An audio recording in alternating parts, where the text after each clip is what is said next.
Again, Mayor Ben Walsh, and we're talking about the state of the city. I recently delivered my State of the City. It was actually my 7th State of the City, and I delivered it at what is now called City Center. This is the former Sibley's department store property on the corner of Jefferson and Salina. Beautiful new building, beautiful new office space, a courtyard carved out of the middle of it, including the Red House as well. The theme of the State of the City was center of growth. And I talked about that within the context of the growth that we've seen in the city recently. In the last census, our city grew for the first time in 70 years. But also within the broader regional context of growth, especially as we prepare for the development of Micron. And I wanted to take the opportunity to reiterate the fact that historically the city has been the center of growth for the region, and as we begin to grow again, we need to continue to be the center of that growth. We know that other communities are going to benefit as well, as they should, but the city is historically the hub, the anchor, the crossroads of the region, and as we grow, we want to kind of reiterate that point and make sure that the folks that live here in the city stand to benefit from that growth and that investment that we're anticipating. Could you rattle off or name a few examples of the state of our city today? So every year when we deliver the State of the City, you have to come up with how you characterize it within one word. Is it strong? Is it healthy? And the word I used this year was growing, again, building off of that theme. Growing in a number of different ways. We talked about population. When we look at our housing, we have some significant housing projects. We have scattered site, single family, owner-occupied homes that are being built. We have large-scale rental projects like we're going to be developing at the Syracuse Developmental Center, the old Maria Regina campus, of course the work that the Housing Authority is doing in the East Adams neighborhood. So there's a lot of growth, there's a lot of investment, but there's also a lot of kind of systemic legacy challenges that our community faces that if we don't continue to make progress on them will only be exacerbated as we see new growth. Concentrated poverty. The good news is we have seen some marginal improvements in terms of the overall poverty rate in the city of Syracuse. It has come down slightly in recent years, but it's still way too high. We have far too many people in this community that are living in poverty. And so that's an area that really kind of centers all of our efforts around. Everything that we do, from building new housing to advancing workforce development programs like the Syracuse Surge and Syracuse Build, is built on the central priority of helping lift people out of poverty. So while I am always someone that wants to focus on the positive things that are happening, and there are many, I'm always grounded by the challenges that we face. Again, none greater than the challenge of poverty in our city. Could you talk about the recent situation between Syracuse Housing Authority and SUNY? Yeah, it's unfortunate. Both of those institutions, the Housing Authority and Upstate, are critical for our community. They're very important partners that I value very much. I have regular meetings with Bill Simmons, as well as with Dr. Mantosh Dewan at Upstate. I think what happened there was the project that we've been working on with the Housing Authority is a massive project, unlike anything that the Housing Authority has ever undertaken, or frankly that we've seen as a community. And so there's been some growing pains as we've kind of worked through all of the different elements of it, most significantly the funding part of it.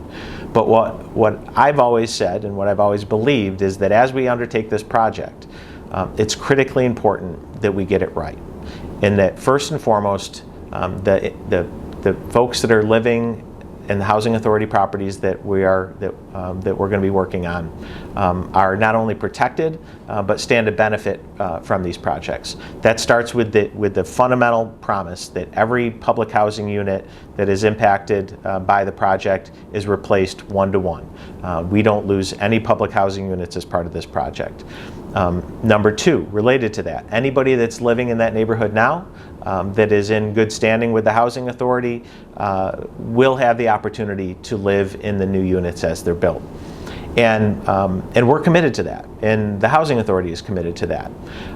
I think the challenge that we have to be honest with ourselves about is that historically, when you look at these types of projects in the city of Syracuse and beyond the city of Syracuse, historically, we collectively haven't gotten them right. And so if you're a resident in Pioneer Homes and you have the housing authority or the city or any other authority telling you, we're gonna take care of you, we're gonna protect you. Well, again, history suggests otherwise, whether you look at what happened with Kennedy Square or other public housing or affordable housing projects, going all the way back to the construction of 81 and people that were displaced during that. And so, as much as I believe that we are going to get it right this time, I can't expect that people are going to give me or the housing authority, or again, any authority, the benefit of the doubt. We need to show them that we're going to do it right. And unfortunately, I think what happened with the Upstate part is that the housing authority approached Upstate to explore a development partnership. I think they did that because their development partner suggested that having other partners, other mixes of uses within the project makes for a stronger project, financially. There's a lot of public subsidy that's going into to make the numbers work, and I think the thought was that bringing in an institutional partner could help make the project more financeable and more viable. That being said, again, given the history of this community, given the fears that people have had for many years about that all of this, whether it's the Housing Authority project or the 81 project, is all just a big ruse to allow the major institutions to kind of move into the neighborhood. Just the fact that conversation was had, and that undermined our many years of trying to build that trust going into this. So, do I think that the Housing Authority had the good intentions in engaging in that discussion and ultimately believed that by bringing in a partner like that, it stands to benefit the overall project and make it more viable, so we can do all the things they want to do? I think that the intentions were pure there, but I think that they were misguided and didn't fully account for the very real misgivings that their tenants have and lack of trust. And again, if this was being proposed as as part of phase 10 of this project as opposed to phase 1, perhaps at that point, if they had shown that they did what they said they were going to do, there might be more trust, and maybe that there's a time to have that discussion. But to have that right out of the gate before we do, a pile of dirt is moved, again, I think undermined a lot of years of very sincere effort on all of our part to engage the community, to understand their concerns, and ultimately to make sure that we don't repeat history. I would just add that I think if there was anyone at the Housing Authority or Upstate that didn't fully understand the implications and ramifications of those conversations, they certainly do now, and I credit the community for standing up and saying in no uncertain terms that this is a problem. And I want to credit Deputy Mayor Owens, who I think both in her role as Deputy Mayor as well as the president of Blueprint 15, I credit her for being very vocal and very direct with all of our partners. Again, this isn't about not being a good partner or being difficult. This is just about being true to what we've set out to do here. And I think the Deputy Mayor has made it clear since those details first came out, which again, frankly, we didn't have much more than anybody else did. I think lesson learned.